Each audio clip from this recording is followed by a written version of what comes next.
So it's Tuesday the 23rd,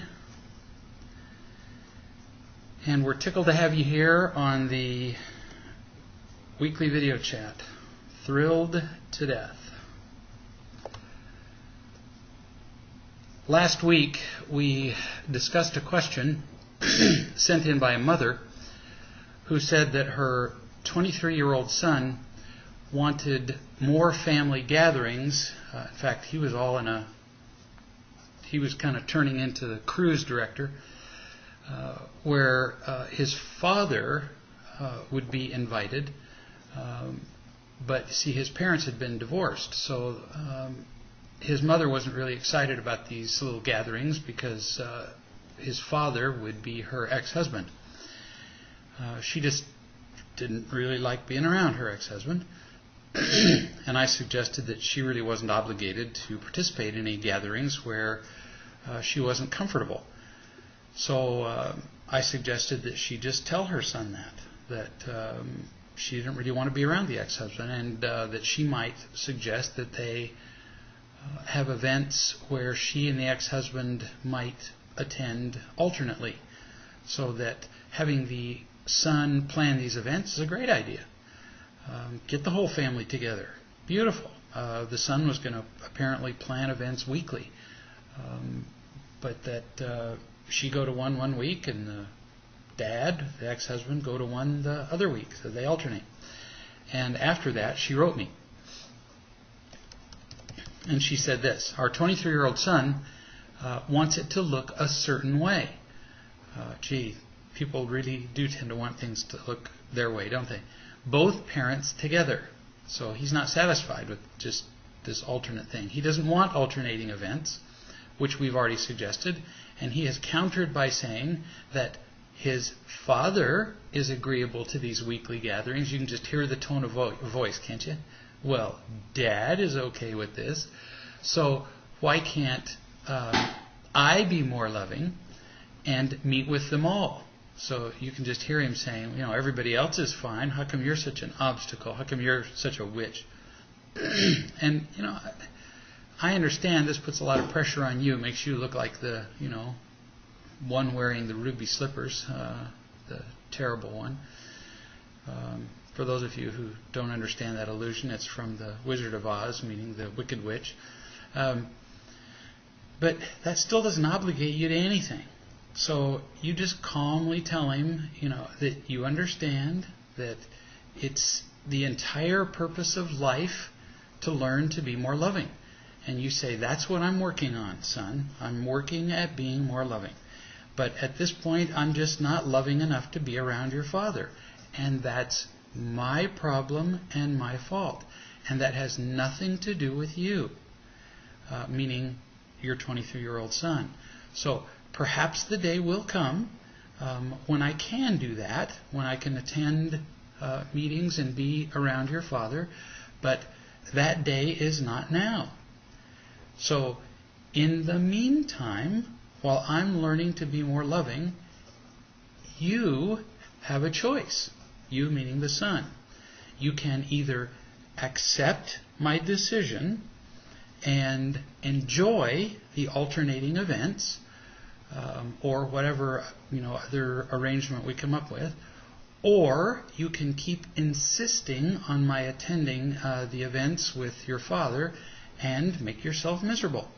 So this is pretty much how the law of choice goes. Everybody gets to make their own choices, even if they're stupid choices. So I've chosen not to be around your father. You now get to make your choice. You can plan these alternating events, and you can be happy with that, or you can keep insisting that we, plan and attend events together, but in that case, you're just going to be unhappy. But it's not going to change whether I'm ready to be around your father, because I'm not ready. And it won't change my decision about it. So I've made your choice, and now you get to make yours. But you got to understand, you simply have to make your choice, and then it's over. Your choice is not contingent on his, or is not influenced by his pressuring, whining, talking to his siblings, talking to your new husband, getting other allies, gaining voters on his side, because that's what people believe. Victims believe if they talk to enough people, or if they wheedle you, or whine and complain, that it will change the decision. And so you don't jump on the field of death with him. You don't go, well, don't do that. There can be no hesitation about your decision. You make it, you're done, you present it as a finished deal, and then he can either like it or not like it, but you're finished.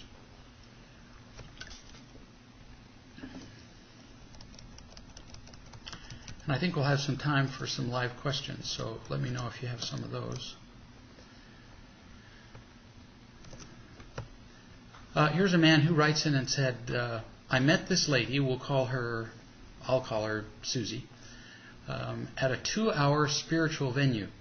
We sat next to each other, engaged in a casual conversation, nothing unusual, although I found myself at ease, which is a rare feat for me these days. I'm a bit of a social retard and find myself uncomfortable in most social interactions. During our interaction, she showed me a book she'd found and thought it was the greatest and urged me to read it. And we also talked about our professions and whether we'd been at these lectures before and about what was being taught. Again, so far nothing unusual.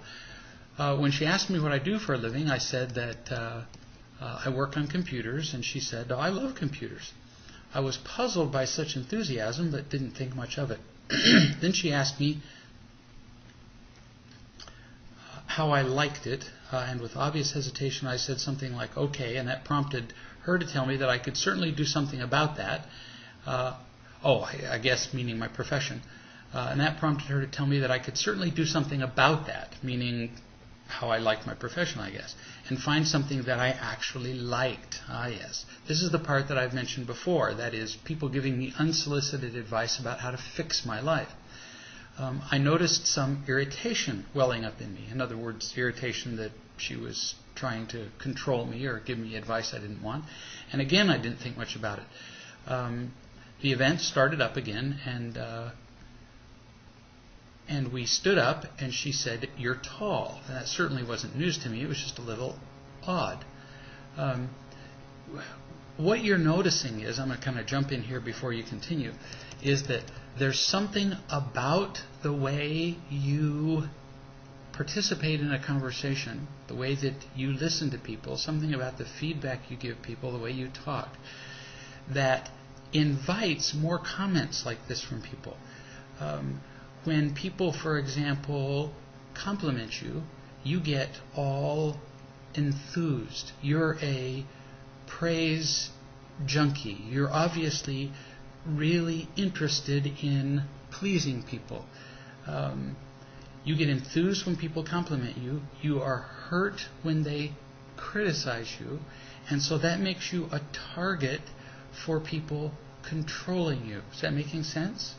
So people make a comment, favorable comment, and you get all excited, as opposed to just listening. When you just listen, then people don't see a hook that they can sink into you. But you do. You get all enthused when you're praised, and obviously bothered when you're criticized. And so this gives people weapons to use against you, and they can see that. And people like that. People who like power see you coming from a block away. They can see you furrow your brow when you're bothered when they make critical comments. They can see you light up when they say positive things.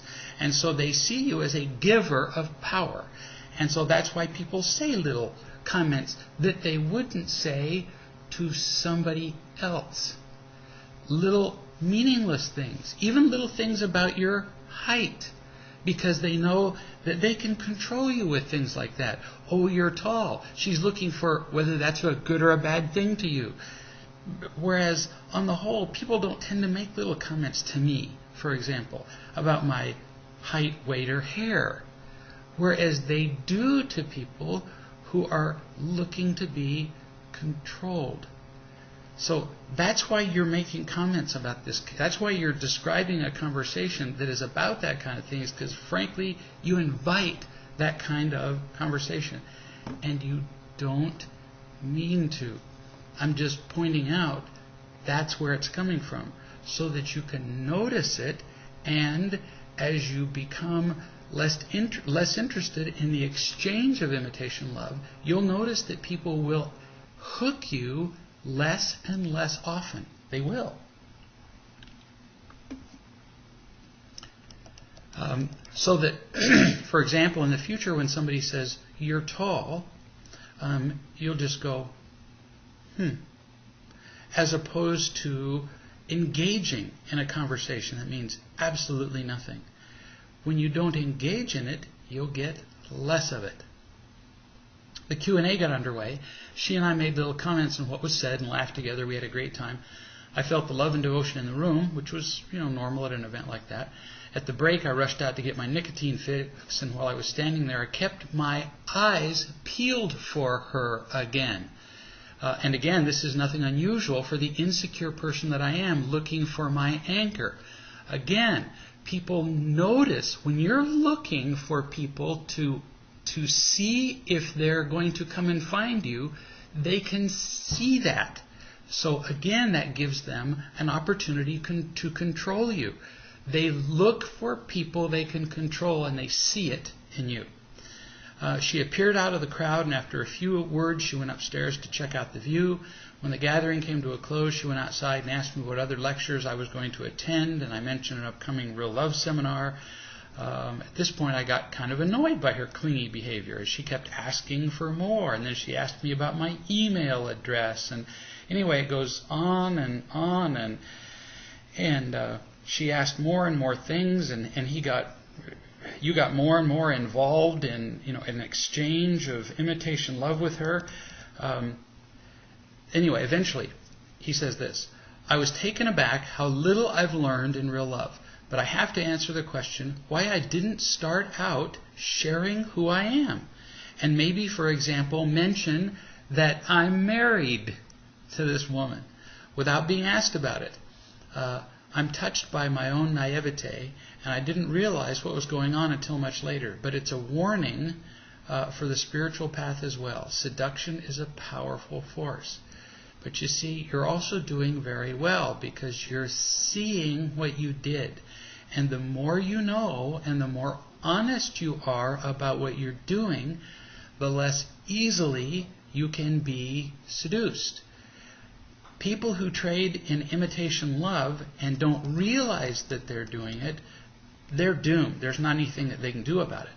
The more aware you are of it, the more conscious you are, the more you tell the truth about it, the less likely it is that you will continue to be blindsided by it.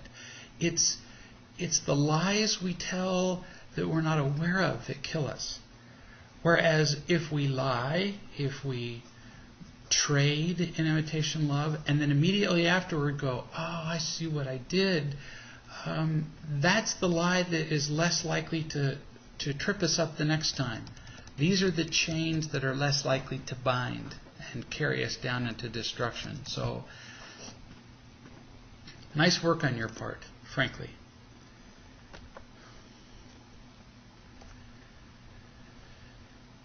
This business of telling the truth is not just a thing, it's the thing. So the more truth-telling you do, the more free you'll become. Here's a man who says, "I'm 40 years old and single. I feel terribly sad and lonely a lot of the time, and although I have done my best to take control of my life and to be responsible for my own happiness, I have thought about my previous relationships and have reached some conclusions that trouble me." That alone is huge. I mean, here's somebody who's thinking about their previous relationships and wants to do something about it. Delightful. Over the last 20 years, I have fallen in love with 4 different women. I say fallen in love with, but it would be more correct to say that I became obsessed with them. That's so honest and accurate of you to note. If you have been empty and afraid all of your life, which is almost certainly the case according to your brief history, after all you describe yourself as being alone, there's no way you could have had a relationship based on real or unconditional love. So any woman that got close to you, close enough to be in a relationship with you, could only have been seen by you as a source of imitation love. And you would have been in a condition, being empty and afraid, of necessarily desperation. And would have seen her then in a desperate or obsessive way. And you described that very well. You said you became obsessed with them. And really, isn't that what falling in love is? It's an obsession with someone, to virtually consume them. You watch the people on movie screens who have fallen in love and they can't breathe, they can't eat, they can't sleep. And it's not because they have an unconditional concern for the happiness of the other person. No, it's because they can't let the other person out of their sight. It's because they can't, all they can think about is how the other person makes them feel. It really is an obsessive thing. Obsessive compulsive, really. You continue. I have a tendency to love women who are not available to me, either because they are in another relationship or because they are simply not keen on me or interested in me. I have given all of this a lot of thought and am thinking that the reason behind my behavior and emotions is that I was not loved sufficiently by my parents. Smart. I come from a family of 12 children. I was 11th. My father, and that's it's hard enough to get loved when you're first, much less to be loved when you're 11th of 12. My father was very demanding in terms of attention for himself, and my mother gave him a lot of attention at a cost to all of us children. I can understand how difficult it must have been for our mother, who passed away last year, to cope with the demands of our father as well as all of her children, and I've done my best to be understanding and forgiving. However, I still have feelings of anger and disappointment. I never had special moments with my parents that I can remember where they spent time with just me. As a result, I tend to fall in love with women who are unavailable and not particularly interested. Sadly, like I felt my mother was toward me. Whenever I meet a woman who is very keen on me, I tend to value her or the relationship very little. So I'm absolutely stuck. I want nothing more than to feel love, but I'm only attracted to women who do not love me. Okay, so calm down, because as I explain this, some of this will be hard for you to hear. You're making this way too complicated, psychologically speaking. You sound a bit like a psychiatrist who's read too many self-help books. And in the process, you make it kind of useless to you. When we make things too complicated, they become impractical.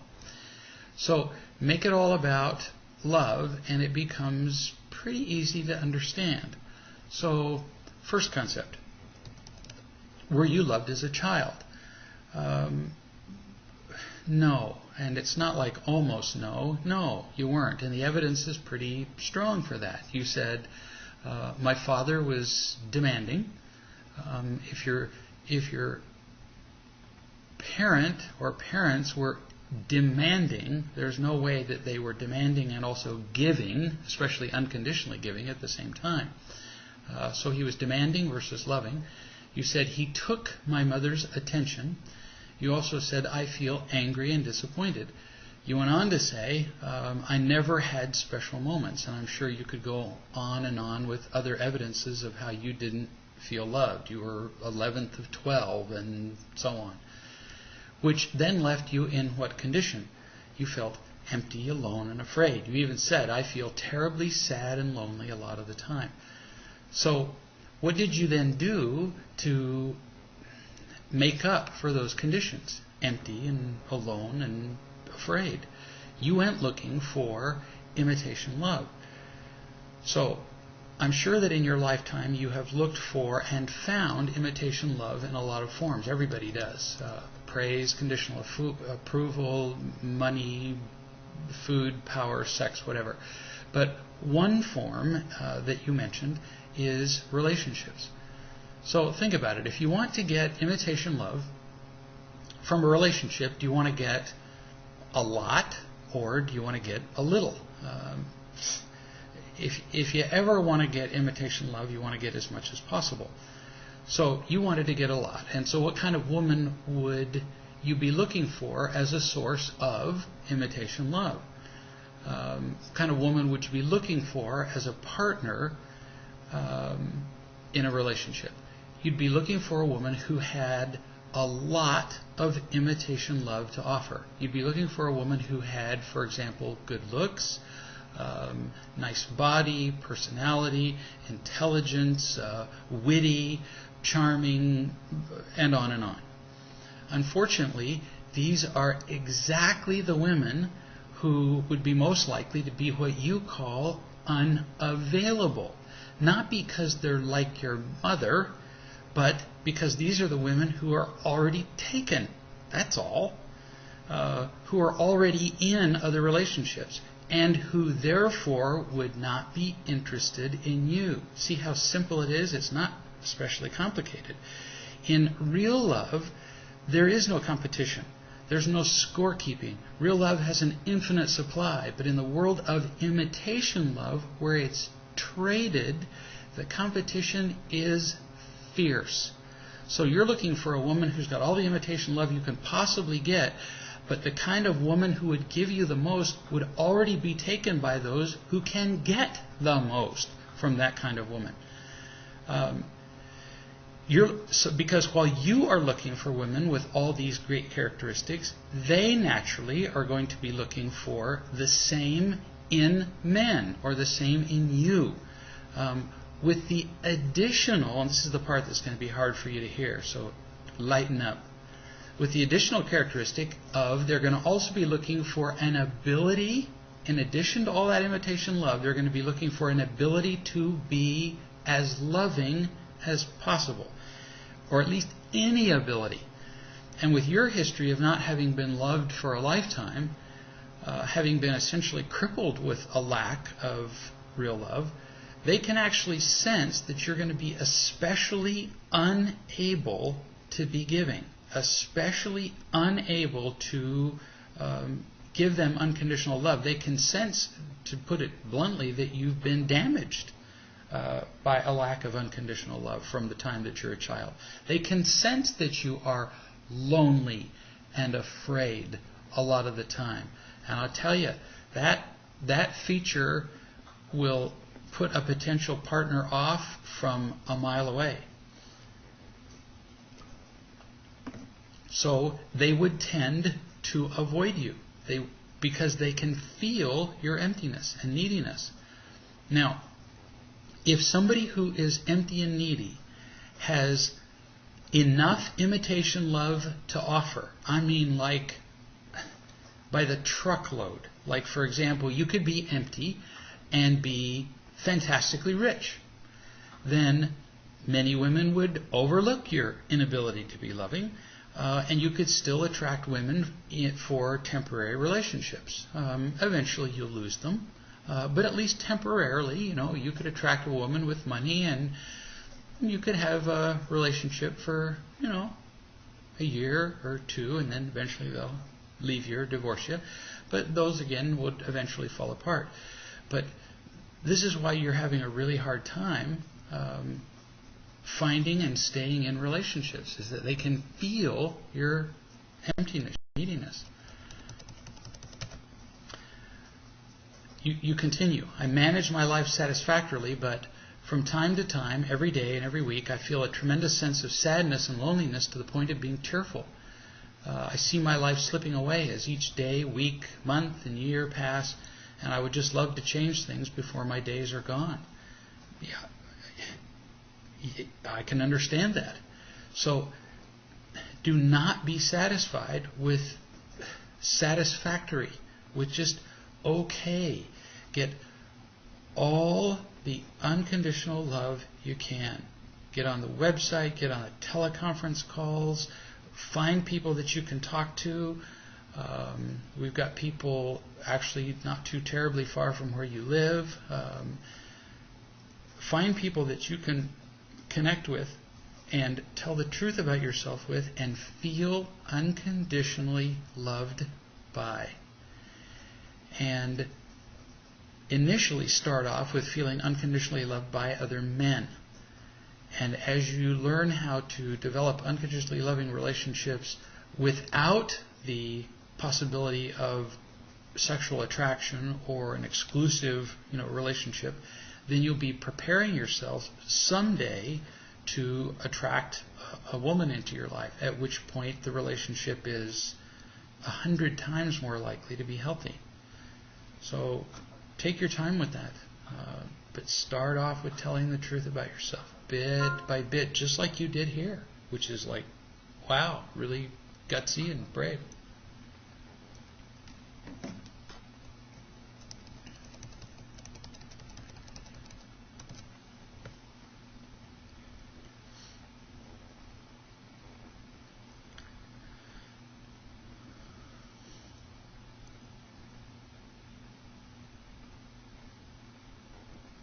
Here's somebody who says,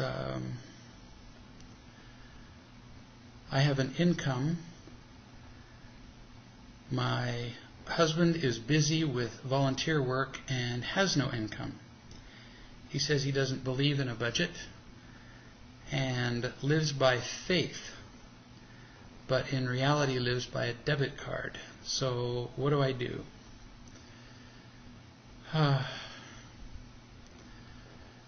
So this is like living with somebody who has a disability, and you're going to have to teach them.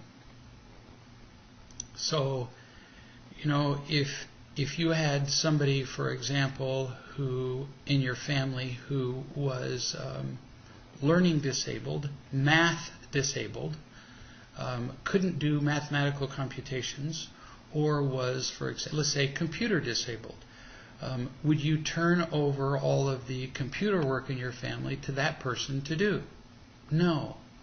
If you had somebody in your family who was illiterate, would you turn over all of the writing projects in your family to that person to do? No, you wouldn't.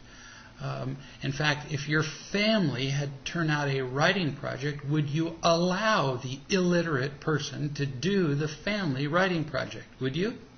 No, you wouldn't. Well, you have a family here, you and your husband, and the welfare of the family depends on the financial welfare, the material, temporal welfare of your family, depends in great part on your ability to manage finances. And you've got somebody here who apparently is financially disabled, doesn't believe in a budget, and says, well, everything will just turn out. Well, that's interesting, but somebody has to budget the money and take care of the money, and since you apparently are the only one who knows how to do that, and you're making the money and managing it and doing everything else, you're going to have to sit down with him and tell him somebody's going to have to take care of this. And since you're not the one, are you willing to let me do it? And if he's not willing to let you do it, at some point, sometimes somebody in the family has to say, well, then I'm going to do it, because you've proven yourself incapable of doing it. Pretty much like, what if you had somebody in your family who,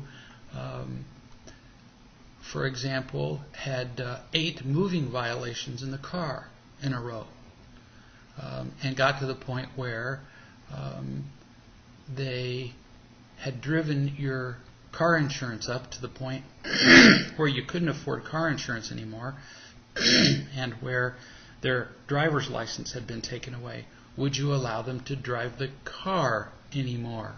Would you? What if that person then said, well, but I drive by faith? Just because they use the word faith or God, does it make it right? You think I'm kidding. I've heard people say this. I've heard drunk drivers say this. People who drink alcohol and then get in the car and say, you think I'm joking. God will be my co-pilot. Not when you're drinking. And if you're irresponsible financially, He's not going to guide your budget either.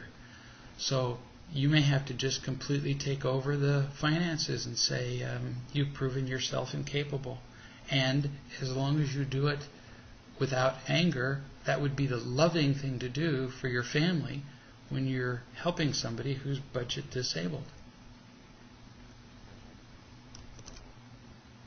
It's not unloving to be helpful and do the thing that will save you. People think that it's loving to just do what your partner wants, which means, for example, to give your partner all the money that he wants, and that's not true. Here's kind of a similar question, actually. Well, sort of. Here's somebody who says, I'm going through the money crunch.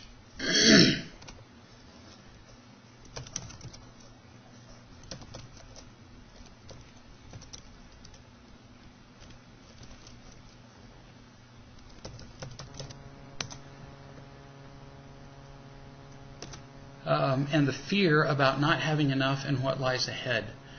I know that I'm powerless over the future, but I'm not sure what would be the smartest actions today. Would it be better to focus on paying off all debt, or to do the opposite and charge necessities like as much water as I can fit into our home? My wife says to pay debt, while I'm going toward charging things and stocking up. Even if you agree with her, so I'm supposed to take a side, I guess. Even if you agree with her, I'm still going to get all the things needed and surprise her just before she thinks there's no hope left. So, so you've already decided what you're going to do. Your wife wants to pay off debt, and you're just going to charge things and stock up on the necessities no matter what anybody thinks. Am I using the getting and protecting behavior of power, seeking future praise, lying, clinging to worldly goods? At least you've identified what they are.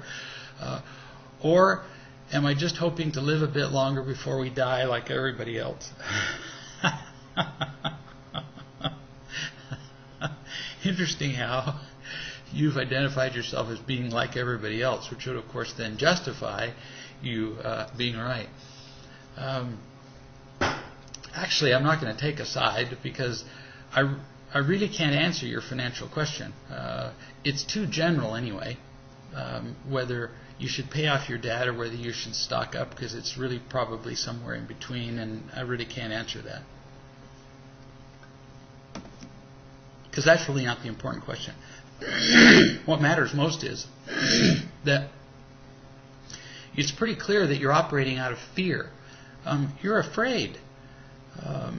Look at what you say here. I'm going through the money crunch and the fear about not having enough.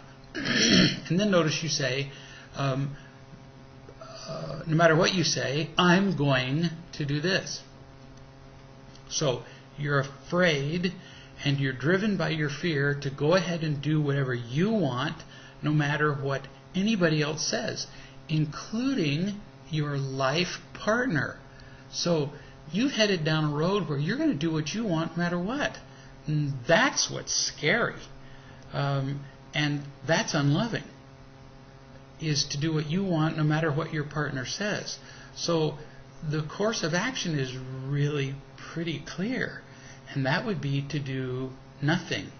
I would recommend you not go out and stock up on or buy anything until you've talked about this with your wife, until you both agree on what you're going to do, until you come up with some really clear plan about what you both find acceptable.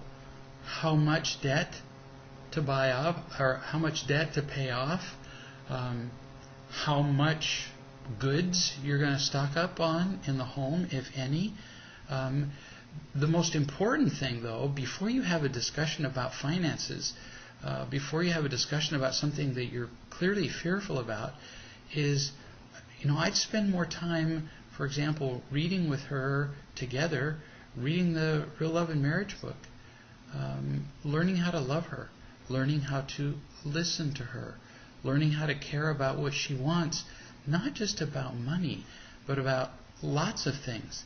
And as you learn to care about her as a person, about all of her needs, then the choices that you should make about financial things will become pretty clear, I would think. As you care about her as a person, I'm telling you, her resistance to you about little detailed things will melt in a lot of areas, and it just won't matter whether you should buy 5 gallons of water for storage or 50. Those are just details. Loving her is what you need to learn to do.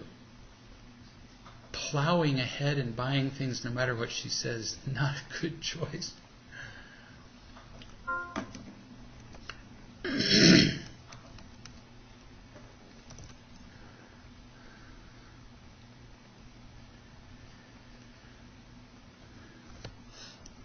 Here's somebody who says, I want to learn how to have a healthy romantic relationship. I've been single forever, which would make you very old if you've been single forever. I would suggest that before you make any plans to have a romantic relationship, that you first learn how to feel unconditionally loved by other women. And I'm making the assumption, just because it's statistically more common, that you're looking for a relationship with a man. So if I have it wrong, just reverse it in your head. We have a real tendency to assume that a healthy romantic relationship will heal the emptiness in our hearts and heal the wounds in our lives. And that is not the case. I can't say that too strongly. I have a good friend who says, getting a man is not a plan. It is not. The wounds in our life are healed by unconditional love. And our initial plan to get that from a man are usually very misplaced. So I would strongly suggest reading, Real Love, the book Real Love. I would suggest exploring the website. I would suggest participating in the conference calls. I would suggest attending Real Love groups if possible, and getting unconditional love from other women first. Feeling loved and healed and whole way first. Because if you go out and you try to find a romantic relationship with a man before you are healed and whole, you will, not might, you will, absolute guarantee. I'll write it out for you if you want and sign the guarantee. It is guaranteed that you will attract a man who is not whole and healthy. Then the two of you will get together, you will exchange imitation love, you'll have a really great time in the beginning, and the two of you will just beat the trash out of each other in a relatively very short period of time. People discover this all over the world, and they prove it 1,000,000 times a day. No, that'd be more like 1,000,000,000 times a day, all over the planet. I just got through talking to a couple just a few days ago, and they're on their 6th marriage apiece. The first marriage lasted for 5 years, and the second marriage roughly between each of them, and the second marriage for 3.5, and then 2.5, and this last marriage, their 6th, has lasted for 3 months.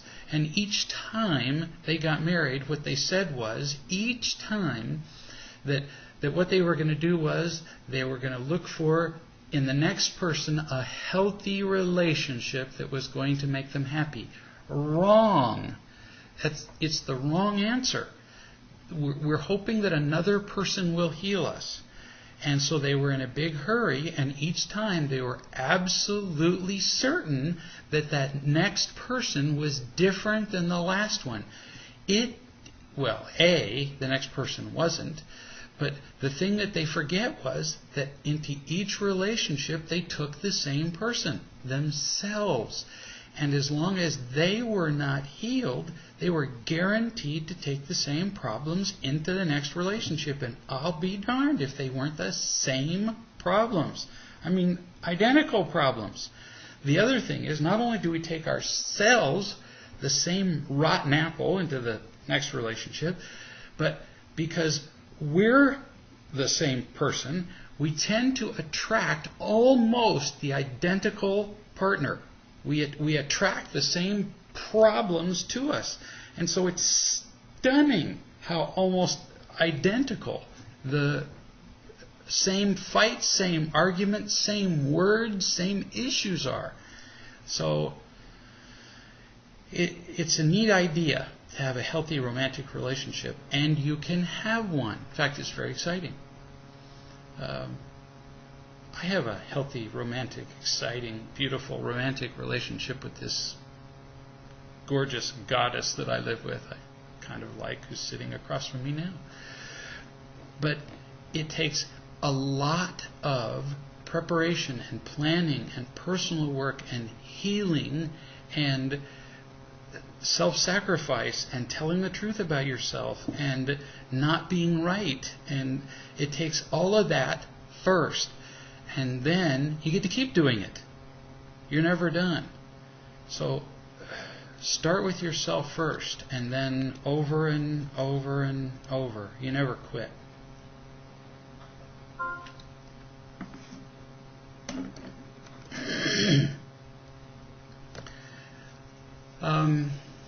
New question. Background. Competitive ballroom dancing is a two-person competitive sport composed of a man and woman agreeing to become a dance team. It's been pointed out that in many ways these partnerships are like marriage. I can't dance her dance, she dance, and she can't dance my dance, but we've agreed to move as one across the dance floor of life. From last September to this May, I partnered with Joan until she moved with her husband to California. When we started our partnership, I made a specific request to Joan by saying that one of the partnership rules was that as we practiced, we would never say the word you, as in, you need to change what you're doing so that I can dance better. She agreed. She knew what made a partnership or marriage work, and this worked out so well that we did very well in our competitions. Then when Joan moved away, I found a young lady, Melissa, who wanted to become my new dance partner. She was so cute, that's the beginning of the end, that I forgot to make the never say you request. My mistake. It seems like she is constantly bitching about my dance moves. I don't think she realizes that her approach has the opposite effect of what she wants. Now I'm considering asking Melissa to accept the we don't say the word you in our partnership rule. Reference. You said, he's still talking to me, you said in a Tuesday video chat several weeks ago that it was okay to ask one's primary partner to read the real love book. And I heard in a coach's call from somebody else that it was okay to say to your partner that you'd made a mistake when you started a relationship and now you wanted to change the relationship rules. So now, finally, he's getting to the question. That was all background. Question. When we ask someone to read a book or change the relationship rules in a relationship, aren't we asking them to change their behavior in order for us to love them unconditionally? But in that moment, that wouldn't be unconditional love, wouldn't it? So he's really saying, so if I say to somebody, well, wouldn't you be willing to read the real love book, or wouldn't you be willing to do this? Aren't I essentially asking them to change who they are so that it makes it easier to love them? And doesn't that make it not unconditional? And my answer is yes, and that really does make it kind of not unconditional, and I'm saying that's okay. Because we forget in real love that although we talk about what real love is, that doesn't obligate us to live perfect real love all the time. We're talking about an ideal to strive toward. And who can live that all the time? So you know what the ideal is, but you also recognize that in any given moment, most of us can't achieve it. And so you can ask people to help you to make things easier for you to love them. So, for example, you're watching television and your wife is chewing gum so loud you can't even hear the television. Or while you're watching television, she picks up the phone and she starts a conversation with her friend in the same room and is laughing so loud you can't hear, but there's a phone in the next room. She could be talking in there. If you were perfectly loving, I suppose you could sit there and not hear the program that you started to watch first and let her talk to her friend. You could do that. But, you don't have to do that. You could still be unconditionally loving. Or you could take a step down from unconditionally loving. You could take your pick which way you look at it and say, sweetie, I'm watching this show here, and can you move into the next room? That would be easier for me. That's okay to do. And it's still loving. Is it perfectly unconditionally loving? I don't know. I don't know the answer to that. But it's still loving. You're not angry. But you are asking her to make it easier for you. So, that's okay to do. Current situation. So it's okay for you then to say to Melissa, I made a mistake. It's okay to say to your current partner, you say, in my previous, you wouldn't even have to talk about your previous dance partner, Joan. You could say, in other dance partnerships I've had this rule of we don't ever say you. Because I've discovered it's my problem. I'm weak. When somebody says, you do this and you do that and you dance wrong and you do, I start to get, I get touchy. And then I don't enjoy dancing as much. So I'd like to suggest that in our partnership, I would find it more fun if you would be willing to consider what did you call it? You called it the never say you rule in dancing. If you'd be willing to consider that, I would find it much more fun to participate in our dance partnership. Would you be willing to consider doing that?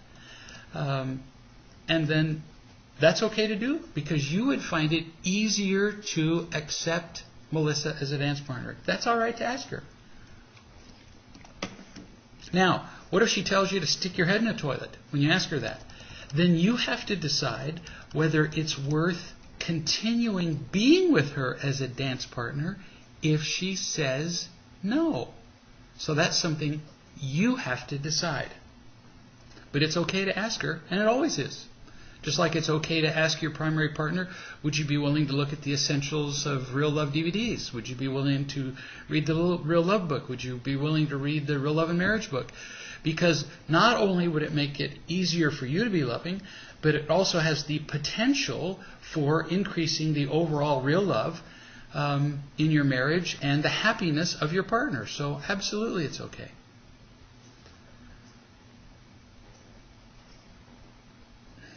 Here's somebody who says, and this is from the woman who earlier said that her husband doesn't have an income and has a budget managed by faith, I think. When I try to discuss hot topics with my husband, he attacks and can talk for a long time. He apparently does public speaking. then I want to run, cry, or attack. And the serious issues don't get resolved. Oh, okay. It's a fairly common technique of intimidation for people like that to run on and on and on when they're criticizing and belittling other people, especially people who are skilled at speaking, skilled at public speaking, and who are skilled at attacking. And it's used to get a sense of power over you. He may not be entirely aware that he does this. Some people are, some people are not. But pay attention here. You are allowing this to happen. And that's why it keeps happening, is because you allow it. So he starts in with his attacking, and he gets going, and he gets on a comfortable roll, and he starts intimidating you with great logic and these endless rolls, these monologues. And remember, when he's attacking you and it's working, why should he stop? And then you want to run, cry, and the issues don't get resolved. Well, look how effective this is. The issues don't get resolved, so he never has to deal with them. You see? These are hot topics he doesn't want to deal with. So he's learned that if he goes on and on and on and talks with you and attacks you, he's learned he doesn't have to deal with them. So what do you think he's going to do the next time? He's just like a child, like a brat who throws a tantrum. Children learn that if they have a tantrum, they don't have to go to bed on time. So what do you think they're going to do the next time? Hello? They're going to throw a tantrum, and they don't have to go to bed the next time either. Well, now the child is absolutely guaranteed to throw a tantrum the next. So it goes on and on. That's what your husband is doing. So you sit there and you allow it. So when he starts to go into a long harangue, you have to stop it.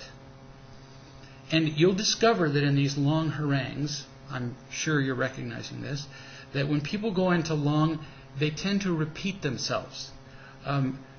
In fact, they repeat themselves usually 10 or 12 times.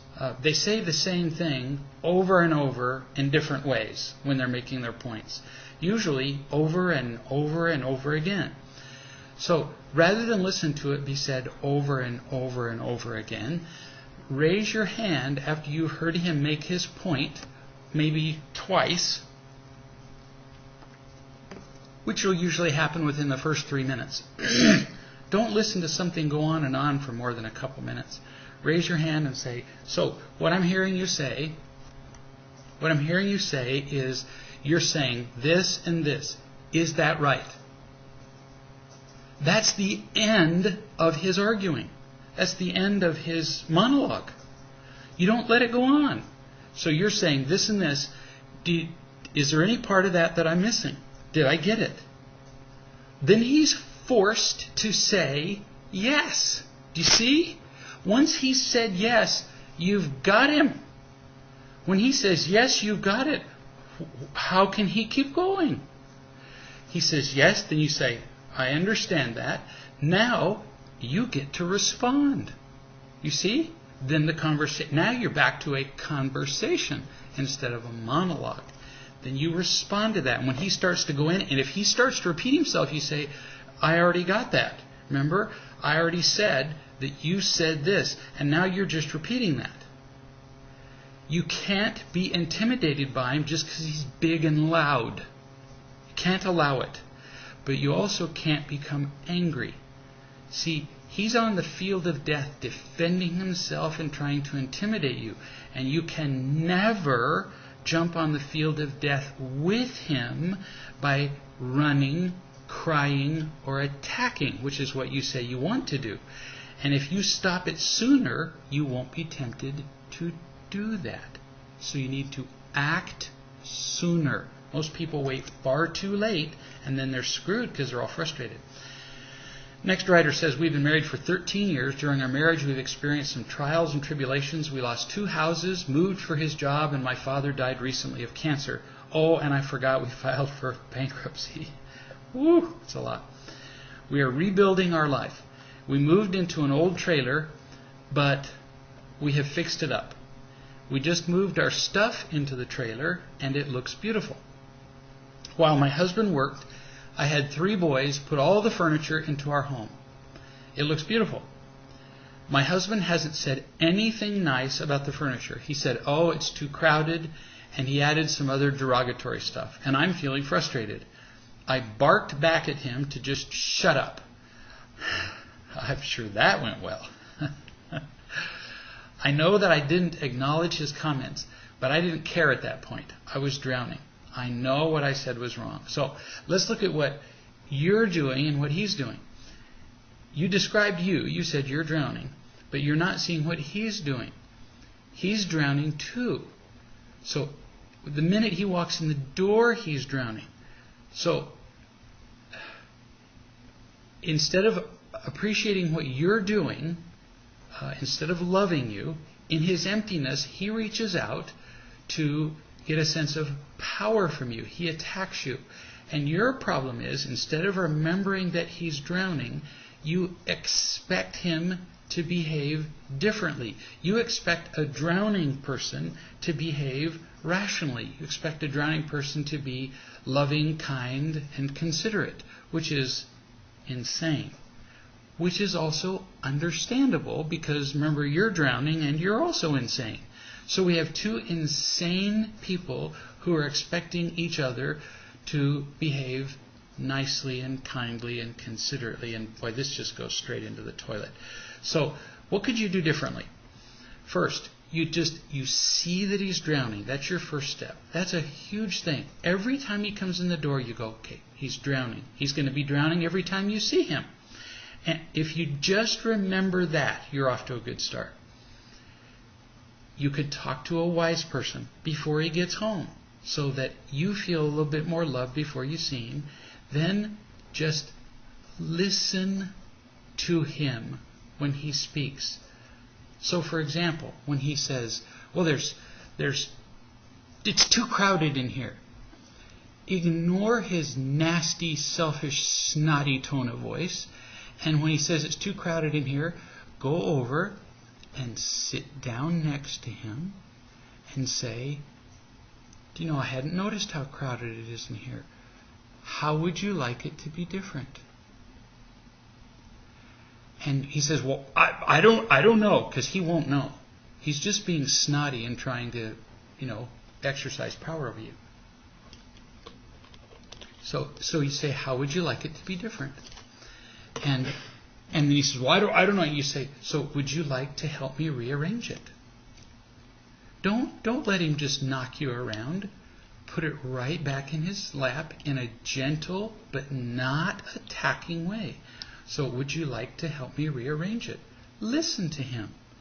Then you continue. At dinner, you say, at dinner, he picks it. Why did you cook the noodles this way? Why did you do that? Why did you do that? Blah, blah, blah, blah. You say, just picks it all day long. So actually listen to him. Go over to him and say, well, how would you like me to cook the noodles differently? Would you like me to cook more or less? Would you like to, is there any part of the meal that you would like to cook? So that it's done differently, so that it's more like you'd like it done. Every time he speaks to criticize, stop what you're doing and go over there and say, well, show me how you'd like it to be done differently. As opposed to you're sitting there and fuming and resenting him and hating him. Listen to every word he speaks. You say here that when he comes home, you tend to avoid him. Understandable. Instead, see him as a crippled child. And when he comes in the door, walk up to him and hug him. Love him and see what difference it makes. This poor kid is crippled. He's emotionally disabled. So hug him, look him in the eye, don't avoid him, listen to him, answer his bonehead questions instead of resenting him, and see what difference it makes. And then let me know. We'll talk about it some more. So it's been delightful talking to you guys. We'll see you again in 1 week, a week from today, same time, same place. And in the meantime, remember that it's always about real love. See you then.